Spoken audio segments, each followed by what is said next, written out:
Strong stuff there today with Joe Everett from NFL Draft Bible. Let's switch over to the college side of things here. Bring on Kyle Hunter for this week's College Football First Look. Kyle, how's it going today, man? It's going all right, man. Coming off a disappointing weekend in college football for me. Had been a good season so far, and then had a rough Saturday. It happens to everybody, but full transparency here, it wasn't a good weekend for me. How are things going for you? Yeah, things are going pretty well. I mean, I wish the Indians would have closed it out last night, of course, but, we'll see if they're able to do it tonight, if they're even able to play tonight. But I want to touch on something here, and, I hate to do this at your expense, but with you being early on in the week, sometimes this is something that we're able to talk about here.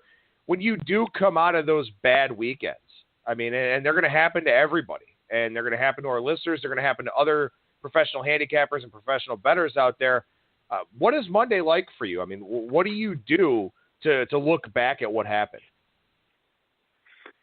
Usually I try to spend, Saturday night, Sunday, spending more time looking back on it, and then, Monday trying to look forward to the next, because, I'm pretty hard on myself when I do lose, and I feel bad that clients lose that weekend, things like that. I try to look as far as, when I look back on the games, I try to look and see, what did I do wrong, or did I do anything wrong? This past weekend, I got more closing line value than I've had in any other weekend so far this year.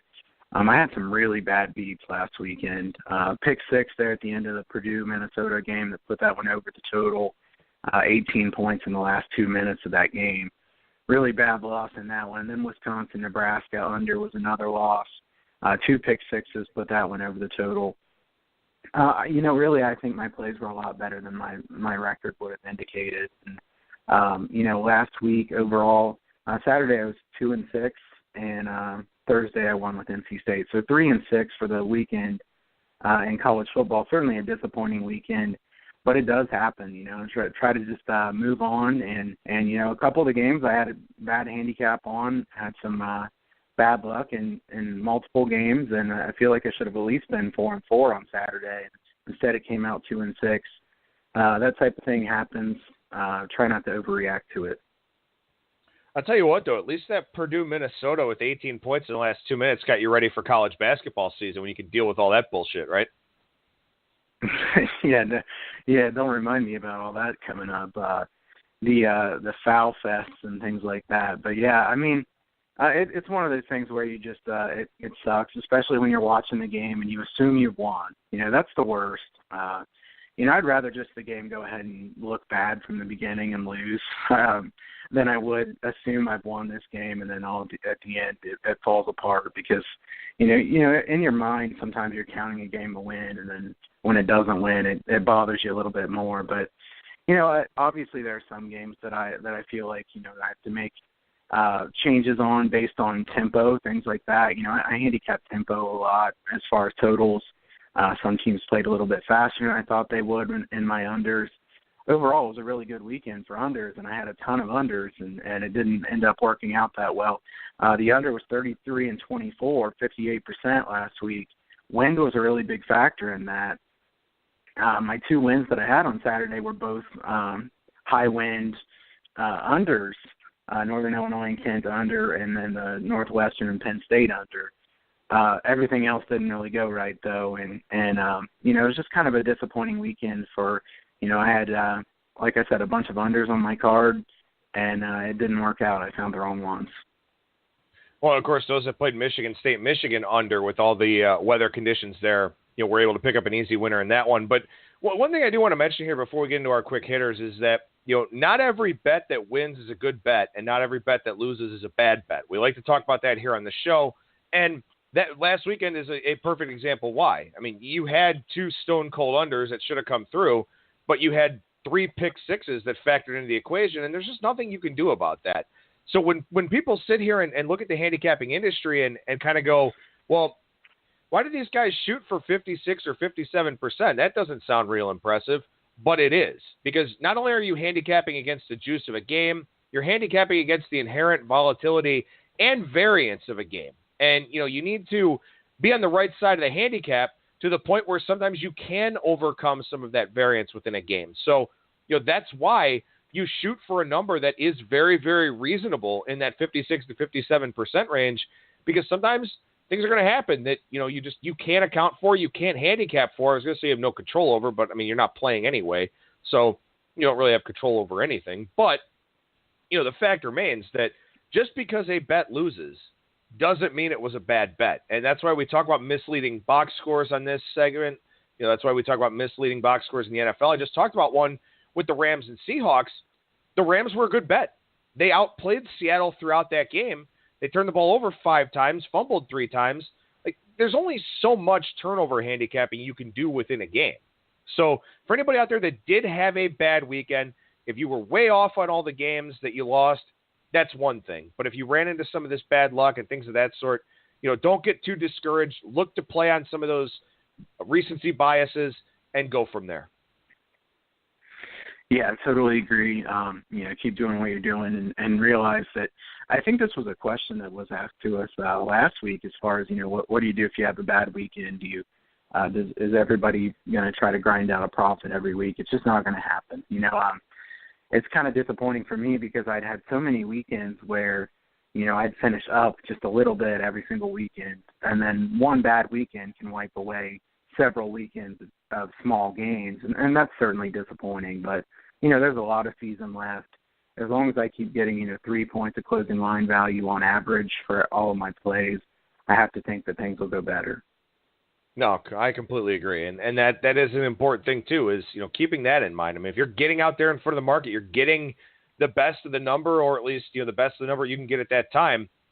Over the long haul, it's supposed to work out for you. I mean, that's something that's going to be an edge for you. So sometimes it does, sometimes it doesn't. I mean, I had Idaho +3 -120 from the Bet Online openers last week. That number closed 6.5, and they lost by 5. I mean, they closed a 6.5 point favorite and lost by 5. So, I mean, sometimes closing line value isn't what it's cracked up to be, but more often than not, it should be. So, again, that should be something that you're striving for. Whether you're a day of the game better or you're betting early in the week, just make sure that you're getting something better than whatever the closing number is. But, Kyle, let's take a look back here at Week 6 with our Quick Hitters segment.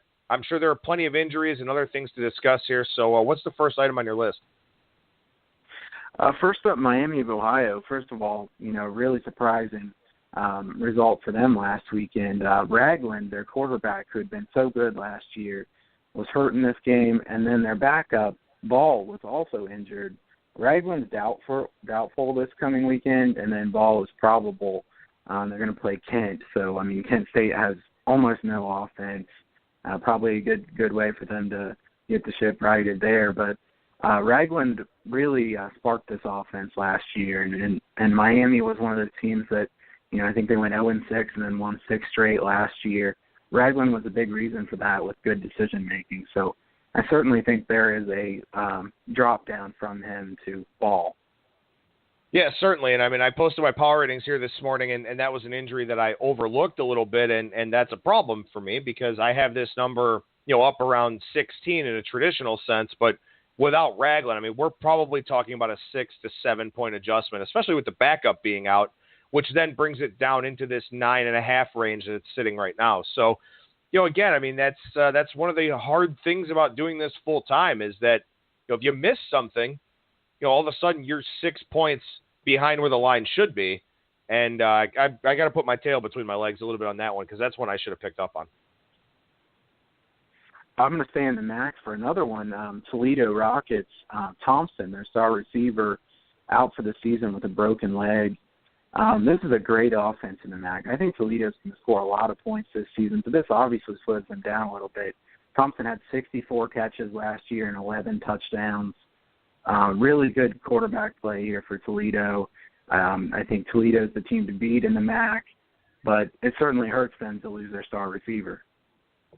It really does. This is a guy 19.2 yards per catch. I think last year he had 20.8 or something like that. So not only is he a reliable receiver and a guy that can lead the team in receptions, he's also a huge big play guy for them. And that's one of the things you notice about Toledo is that, they're stunningly efficient on offense, and they have been dating back to the Matt Campbell years, but they also mix in these home run explosive plays, and they've got good wide receiver depth, so I'm sure somebody will just, step up and go and fill that role.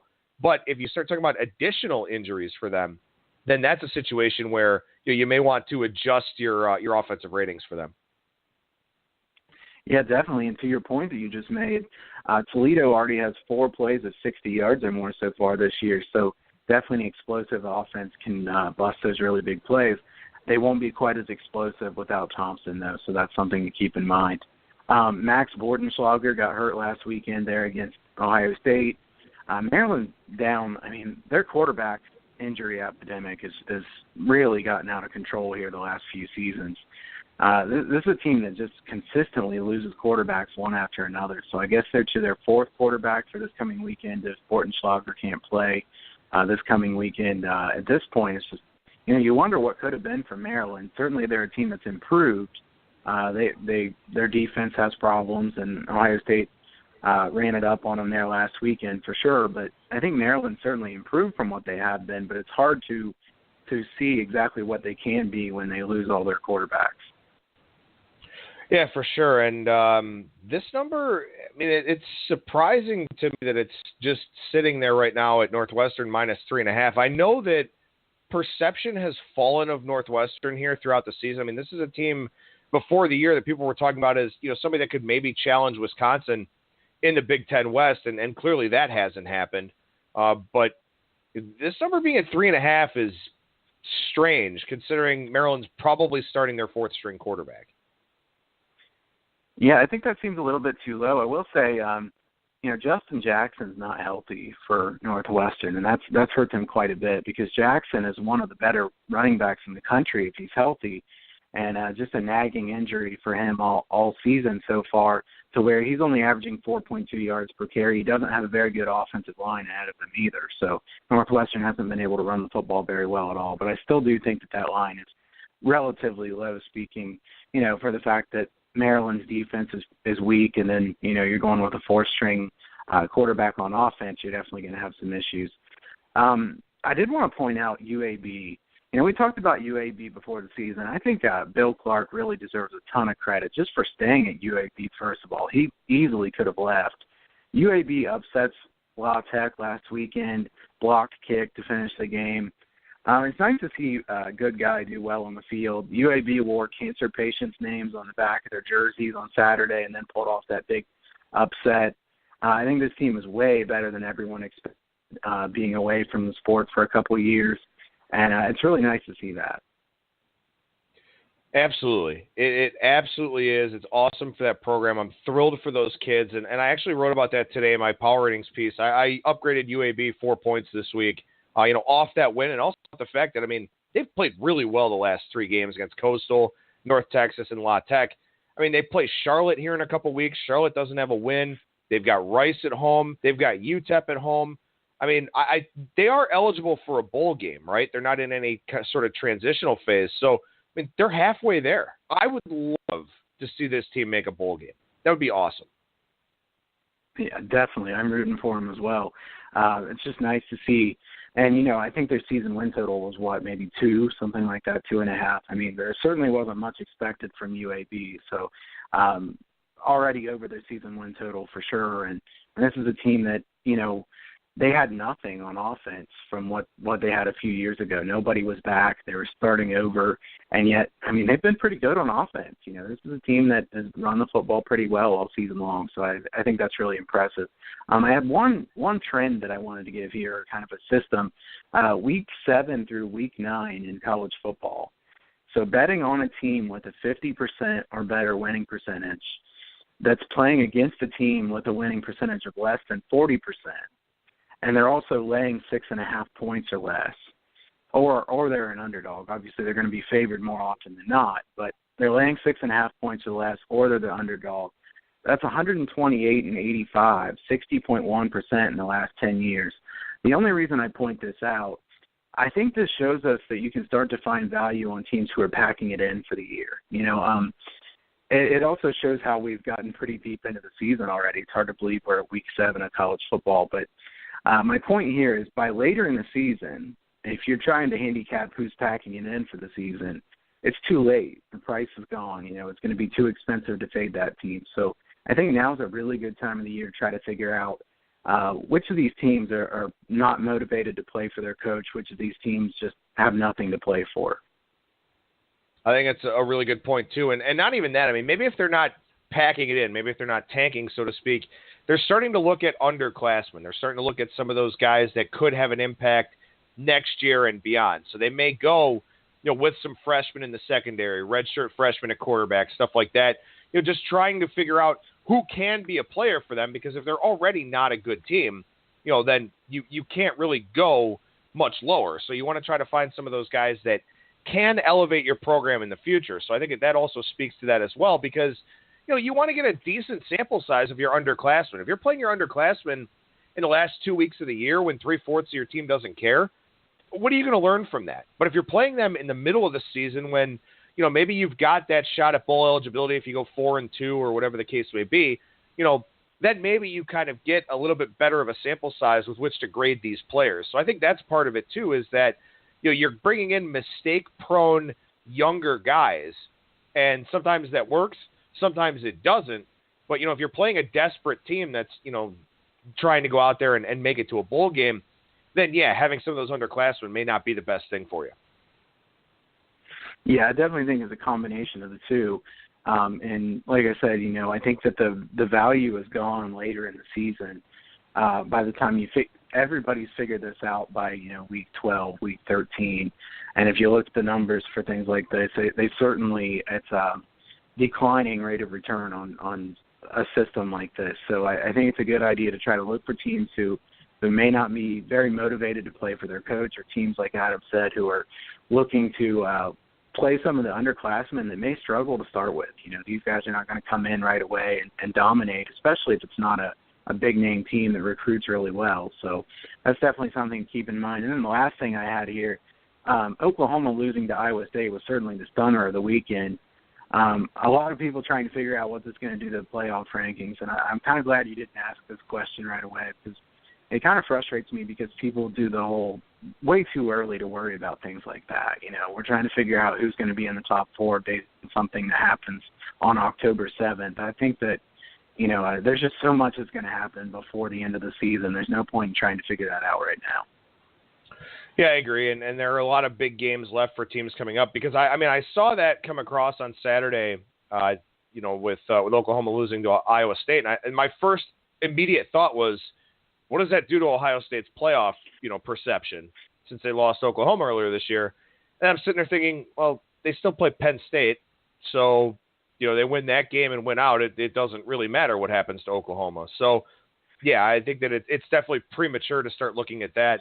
To say the least. I mean, we're still going through Thanksgiving with the regular season and then conference championships after that. So, yeah, there's still far too much football to be played. But, we all know what this current generation of sports media is. If it's not two guys yelling at each other, early on in the morning or in the early afternoon, it's people overblowing something out of proportion. And this time around, it'll probably just end up being the college football playoff rankings. So, just something that kind of comes with the territory, I guess, a little bit. That is something that we'll start talking about when we get into November, but we're sure as hell not going to talk about it on October 9th or October 16th or anything like that.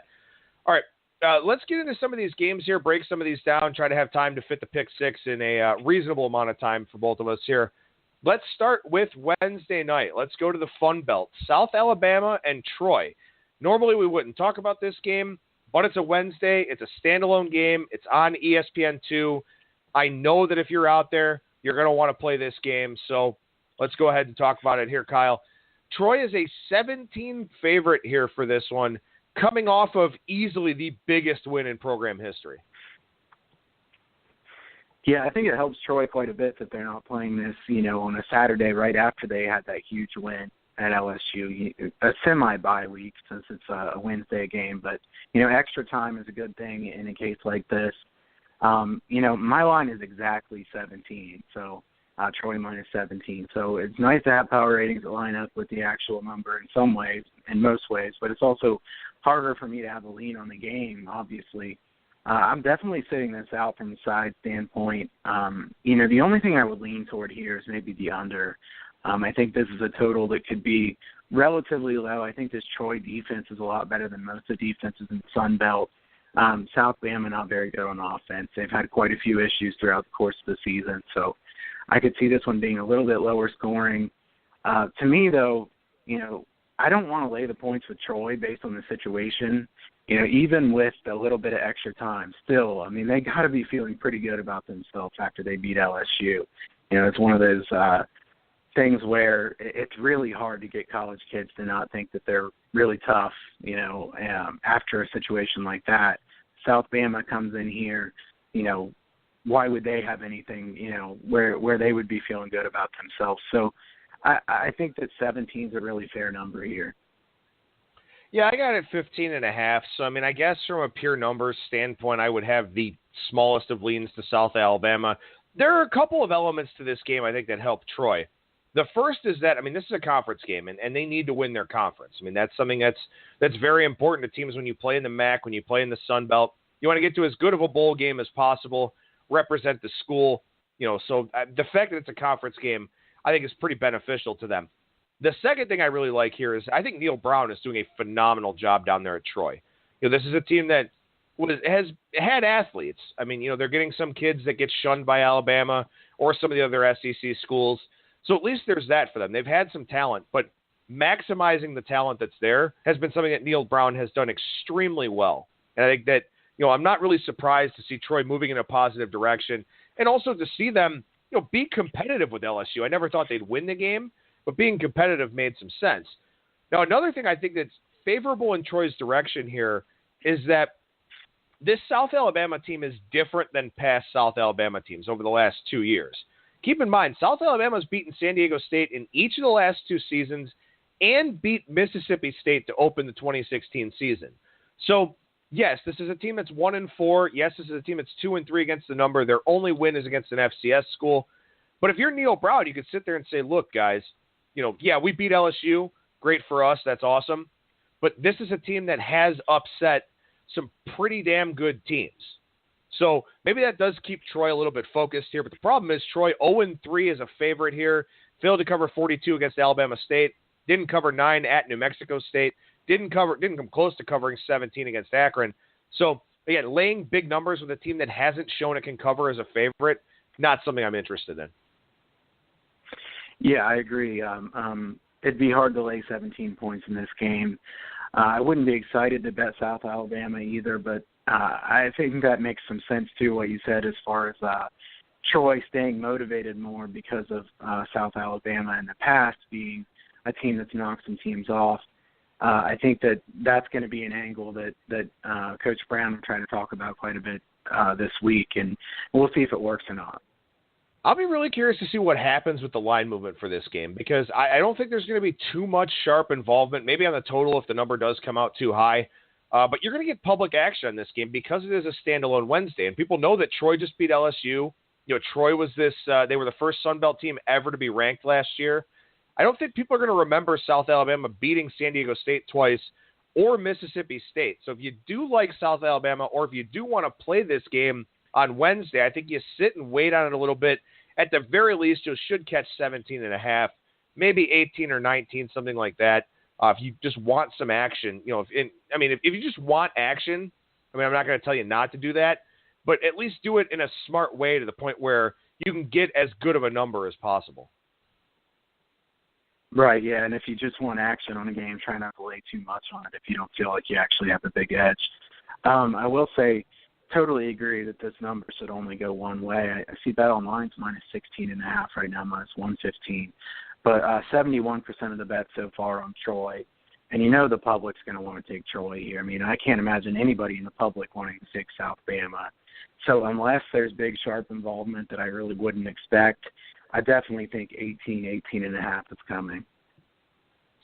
All right, let's go to Friday here. And no offense to Texas State and Louisiana Lafayette, but I don't think either one of us wants to talk about that game on Thursday. It is a standalone game, and, people will have interest. But I'll write a preview up for that one over at BangTheBook.com instead of talking about it here on the show.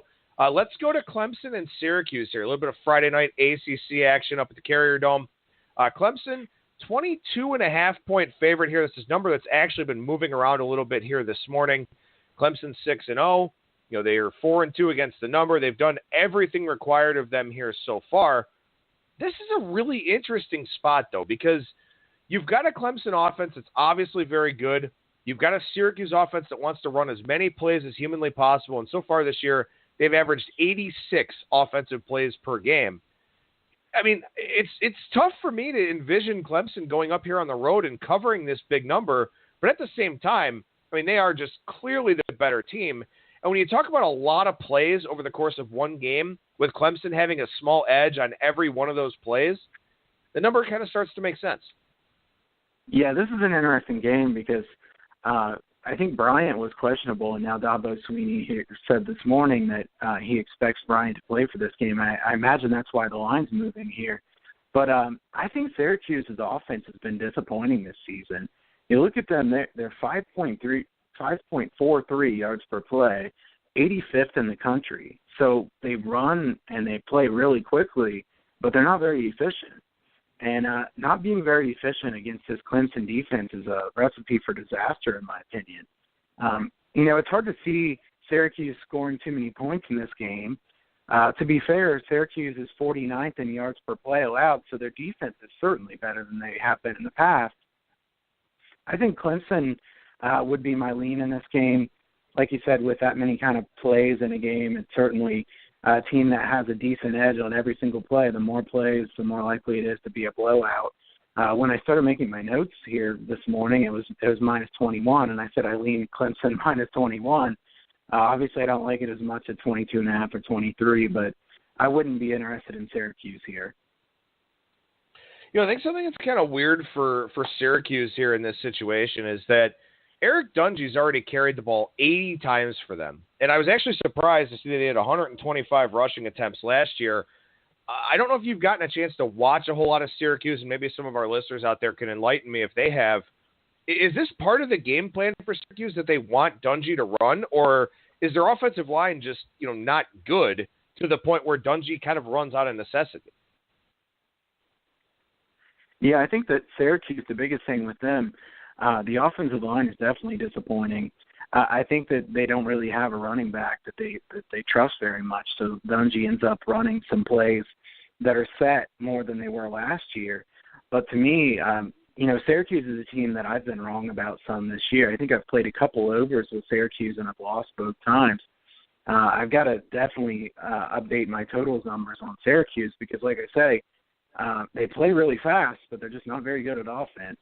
And it doesn't really matter how fast you go if you're not very efficient, especially if your defense isn't very good. And like I said, their defense is definitely better than they have been, and that's something that I've been a little bit off about too, because you see a Dino Babers team, you assume that they're going to score a ton of points, they're going to fly up and down the field, it's going to be a total of 80 or something like that. And, it hasn't been the case so far this year. So, I've had to change the way I think here about Syracuse. I had Syracuse and Pitt the other day over, and that was just a bad play. I had a lot of bad luck the other day, but I think that was a bad play where Pitt was trying to slow the game down. Syracuse was trying to play fast, but they're not efficient enough on offense. I watched some of that game. There definitely were design runs for Dungey, more than you would expect. But also at the same time, Pitt got a decent amount of pressure on him. He scrambled quite a bit. It didn't seem like he was very comfortable in the pocket. No look-ahead spots for Clemson here. They've got a bye before taking on Georgia Tech, and, of course, they'll face the triple option there. But an interesting 3 weeks for Clemson. October 28th, they host Georgia Tech. 11-4, they're at NC State. We know what NC State's capable of this year. And then 11-11, the huge game in the Atlantic Division against Florida State, which – probably now isn't as huge of a game as it would have been coming into the season with the Francois injury. So, I don't know. I think you're going to get some interesting lines and some interesting opportunities to play on and against Clemson here, as we head into the month of November. Yeah, I think so too. And I think, Clemson's had a couple letdown spots here in the last several weeks. Like you said, I had that in my notes as well. A bye week next week, so no look ahead. I don't feel like this is really a letdown spot or a spot that you look ahead toward anything. So, that's why I would still lean Clemson minus the points, but I hate to lay 22.5 or 23. All right, speaking of spots, we've got one in the other game on Friday night, a little bit of Pac-12 after dark, and we know that those games can get a little bit crazy. Washington State on the road in Berkeley against Cal. Washington State's laying 13 in this game. Bovada's at 14. The Greek is at 13.5. BetOnline's 13 with extra juice on this one. This is a horrible spot for Washington because they're coming off of the USC win. They went on the road to Eugene and beat Oregon. Now they take on Cal. The problem here, and I noticed this in my power ratings today because I actually have this number down below 10. I've got this number at 9.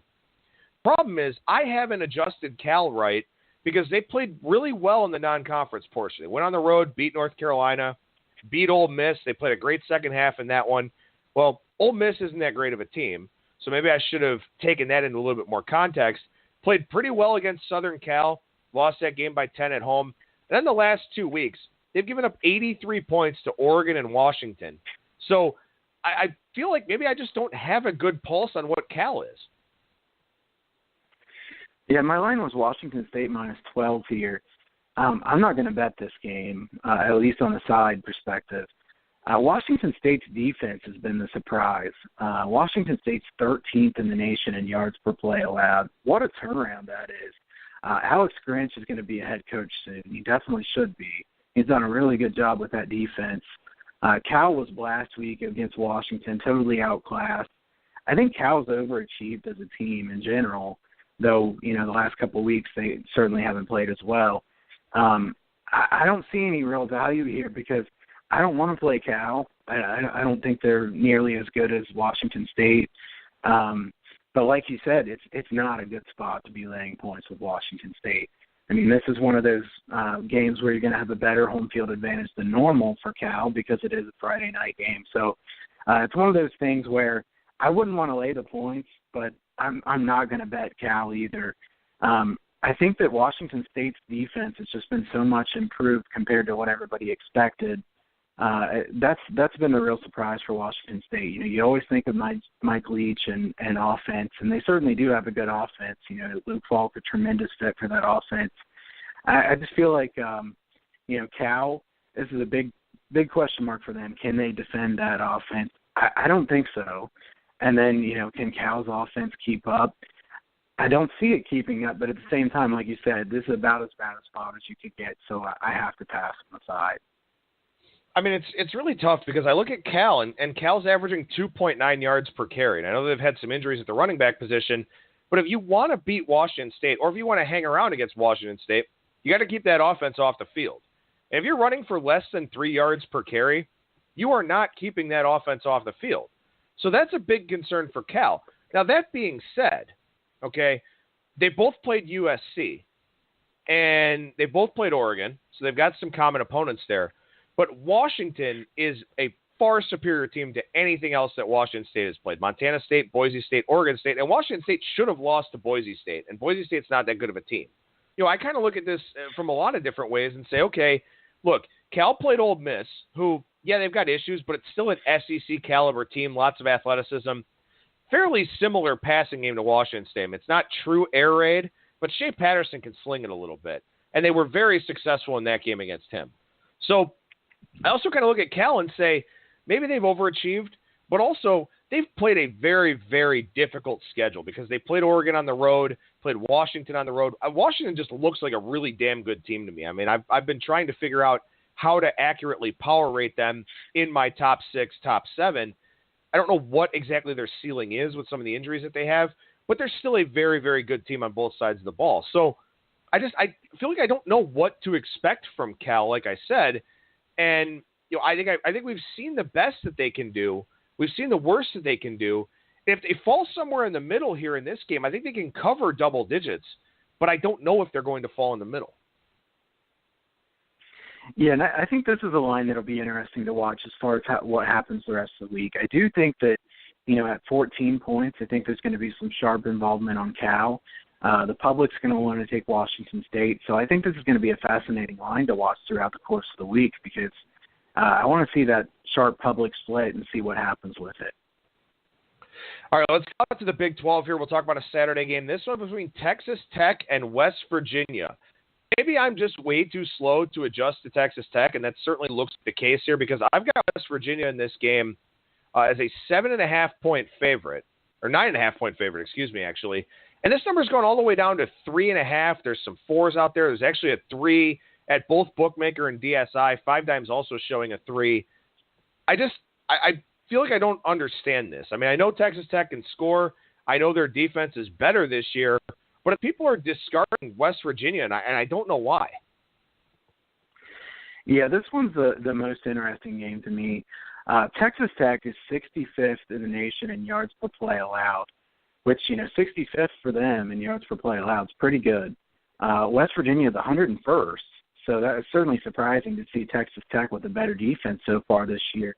I think you can at least chalk some of that up to who they've played against, but Texas Tech is 8th in yards per play. West Virginia is 10th in yards per play. I think that this is one of those spots where there is no way I'd take Texas Tech here. -3, I like West Virginia. West Virginia has a tremendous home field advantage. I mean, there's not many home field advantages better than them. And Texas Tech is going a long ways to play here. I still don't trust Texas Tech. I mean, we've seen them every single season, lay quite a few eggs. I don't think they're that well of a coached team. I still feel like this is a good West Virginia team that's well coached. I think they're going to move the ball well here in this one. I definitely like West Virginia in this one. This is my strongest lean of any of the games we've talked about so far. I think this will be a high-scoring game. I think this will be one of those ones where we see a total of, maybe 78, something like that, as far as what the posted total will be. I wouldn't be interested in playing the under, that's for sure. I won't play over if it's that number either. But West Virginia, I do like West Virginia in this one.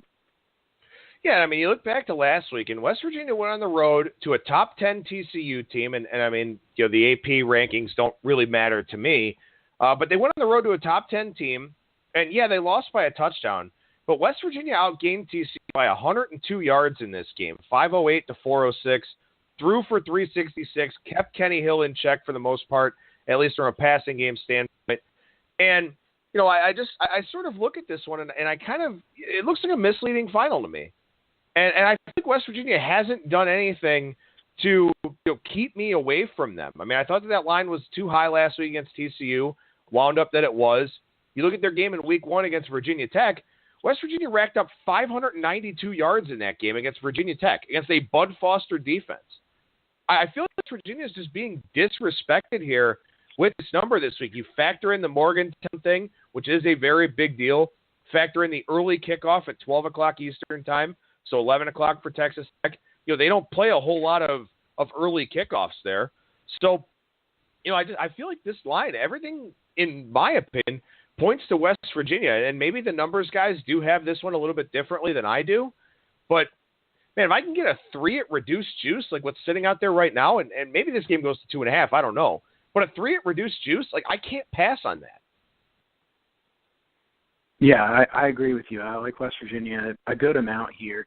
And, West Virginia and TCU is going to be one of the misleading finals that I write about in that article that I do every single week for BangTheBook.com. So that's just a preview of that one. West Virginia had 28 first downs in that one to TCU 16. TCU very fortunate to win that game.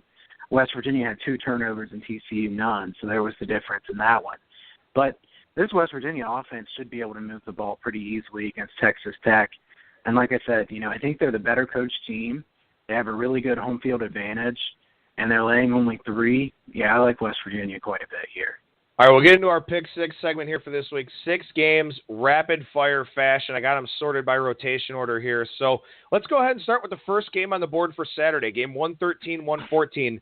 Purdue catching 15.5. There are some 16s out there as well. On the road in Camp Randall against Wisconsin. Yeah, interesting game. Purdue, you could say, was a little bit fortunate to win that game the other day against Minnesota. They got a couple touchdowns late, like I mentioned. I think Wisconsin is the side that I'd look to here. I know there's been some sharp involvement here already to knock this number down. I won't bet this game, but my slight lean here is Wisconsin minus the points. I think that Wisconsin's defense is solid enough that Purdue won't be able to do very much on offense. And I don't know that Purdue can stop Wisconsin's run game very consistently here. Yeah, I agree. I mean, my number's 17.5 here, so maybe a slight bit of line value with a couple points and a pseudo-key number of 17 out there on Wisconsin. The difference here to me is that, I look at what Wisconsin wants to do running the football with that power running game and a little bit of play action. I just don't know if Purdue can stack up against that. I mean, you're going to Jeff Brom. You've got personnel that's probably better fit to defend a spread offense. Wisconsin's not going to do that. So I think from an X's and O's standpoint here, too, I think it's a really, really tough spot for Wisconsin in this one. Let's stay in the Big Ten. We'll go to game 141, 142. Michigan on the road at Indiana. Michigan with a terrible showing last week against Michigan State. Weather had a little bit to do with that. Harbaugh had a little bit to do with that. But also Sparty had a little bit to do with that, pulling off the upset there. So now on the road in Bloomington, only a 5.5-point favorite here. Does this number look light to you? What do you think? Yeah, it does look a little bit light to me. This is not a game I'm going to bet. There's no chance I'll bet this game. I don't want the total. I don't want the side. Michigan looked really bad the other night. I know that, the weather had something to do with it, but, just in general, Michigan had a lot of opportunities and gave it away. Indiana, I don't know if I should trust them or not. They switch the quarterbacks constantly. I don't really like teams that, have a passing quarterback and a running quarterback. You never know who's going to play more often. This is just one of those games I completely pass on. For the purposes of this segment, a very slight lean on Michigan for me. Yeah, I mean, I don't know where to go with this game. I mean, Charleston Southern did not complete a pass last week against Indiana. They were 0 for 10, which that's a very interesting box score nugget there. Peyton Ramsey, looked good running this offense, but of course against Charleston Southern. So, who knows what you can actually take away from that? Indiana's played Penn State and got trucked. They played Ohio State, got trucked in the second half. Won at Virginia. And I mean, that looks like a pretty good win now because Virginia looks like a really good team. But yeah, like you, I don't think I could touch this one. Although from a numbers standpoint, I've got it Michigan -8. So maybe from a numbers play, it's something I would consider. But still, I don't think it's anything that I'm really eager to go out there and play. All right, how about this one? We'll go to the ACC 155-156. Florida State 6.5-point road favorite against Duke. I'll take Florida State here. I still think Florida State's better than what they're showing. They have too much talent to be underachieving all year, and I think Florida State was so close to winning that game last weekend. I know you could say this is certainly a tough spot for that, but Florida State losing as many games as they have so far this year, and I think Jimbo Fisher's a really good coach. Obviously, Duke has a really good coach. Duke doesn't have the same amount of talent, though, so I'll lay the 6.5 with Florida State. It's a fascinating game. You talk about the spot and how bad it is, and I totally agree with that. You've got Louisville on deck for Florida State. But here's the thing. So while traditionally this would be a look-ahead spot, it's not anymore because you're 1-3. So you're not making the college football playoff. You're not winning the ACC Atlantic. You just want to go out there and win games now.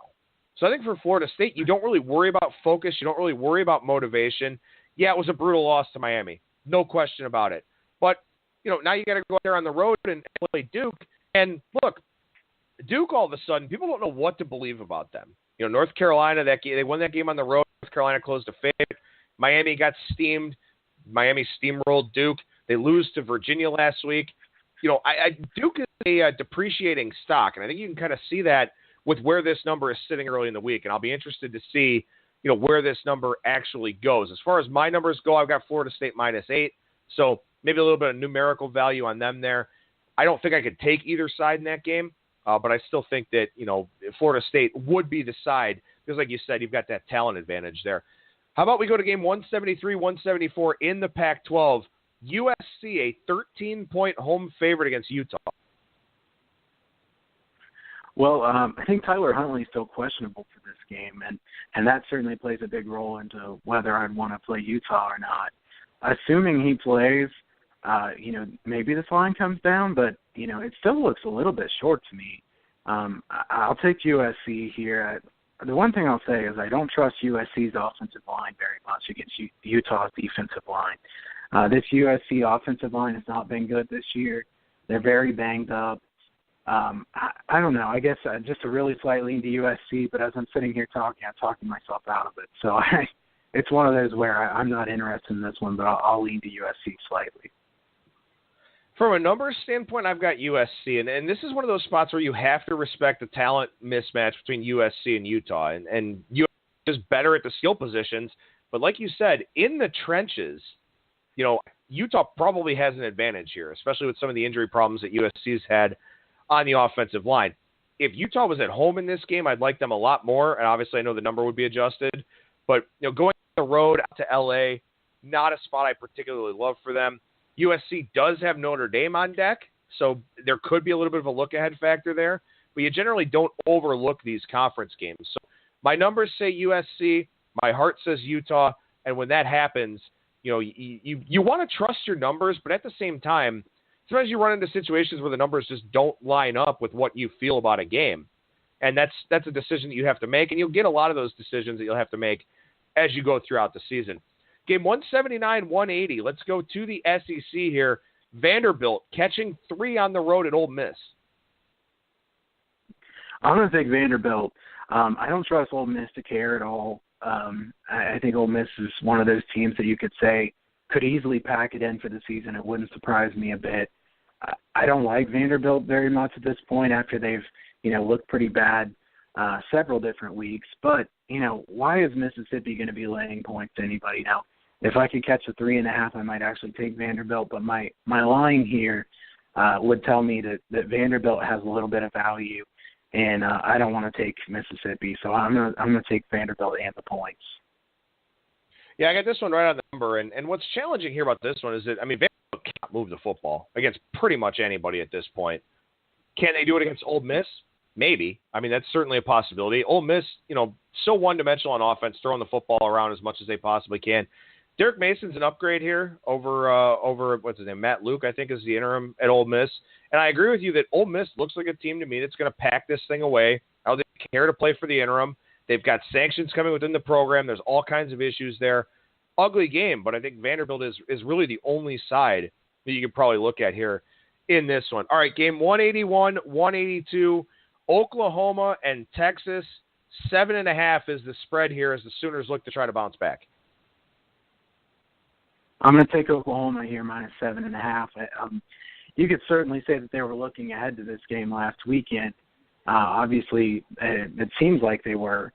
Texas didn't play that well against Kansas State. Very fortunate cover if you had Texas in that game against Kansas State. Very lucky to win that one. Texas is a hard team to figure out for me. I'm not sure what to make of Texas. They're one of the hardest teams for me to power rate right now. Oklahoma, I think, they're still a very good team. They've proven what they can do by, dominating Ohio State earlier this year. I'll take Oklahoma minus 7.5. For this game. And, they just fell victim to what sometimes happens. You're in a massive look-ahead spot, and you overlook a team that has a pretty competent offense and a good head coach, and that's what happens. You find a way to lose that game. Now, to be fair, since that Ohio State game, Oklahoma hasn't looked particularly great. They only beat Baylor by 8 on the road, lost that game to Iowa State. So there are some concerns there. I certainly agree with that. But I don't know what Texas is. Texas didn't look very good against Iowa State in their own right. Kansas State is a team that, was operating at a talent disadvantage last against Texas, and now went to overtime. So, we don't really know what the ceiling is for either one of these teams, I would say, except for that Ohio State game. And that's the data point I have to go off of for Oklahoma. And I do like that here from a matchup standpoint and also from a power rating standpoint. You got an exclusive free pick for our show listeners? I do, yeah. My free pick for this week, I actually got down on this one on the Bet Online opener yesterday. It's the only one I played on the open, but I still like it at the line that's available now. It looks like it's only available at a couple places now. San Diego State minus 7 against Boise State. I got minus 5 at Bet Online yesterday. That was definitely a bad number. It's 7 now at Chris. It's 7 at Wynn in Vegas. It's 7 at Pinnacle. So I'll take San Diego State minus 7. I think the perception is still just too high on Boise State. Boise State beating BYU last weekend doesn't impress me. I don't think that means anything. San Diego State's a team that is extremely well coached. I think they have a big coaching edge in this one. I think 7's just too light. I agree. I completely agree with you there. And that was not an ideal spot for San Diego State, taking out a UNLV team that can run the football pretty well. And San Diego State had a couple of bad spot games prior to that UNLV game, and they went out there and won 41-10. That tells me that they're probably back in focus, and a focused San Diego State team should be able to go out there and cover this number against Boise State. Kyle Hunter from HunterSportsPicks.com. What's going on over at the website right now? Well, be sure to sign up for the newsletter over at HunterSportsPicks.com if you haven't already. 55 and 25 in the last 80 free plays there at the newsletter. Yesterday had Tennessee Titans under 21.5 team total. It's nice because I'm able to play things like that I'm not able to put on the websites and things. So, we'll get teasers, we'll get team totals, things like that. So be sure to sign up for that. And also, when you sign up for the newsletter, that gives you an option to sign up for also getting a free premium play. And what I do with that is, you have to get a winning premium play. So if I lose the first play, you get another one until you win. So be sure to sign up for that and take advantage of that as well. You can follow Kyle on Twitter at Kyle Hunter Picks. Kyle, thank you so much for your time, man. We appreciate it. We'll talk to you again next week. All right. Thanks, man.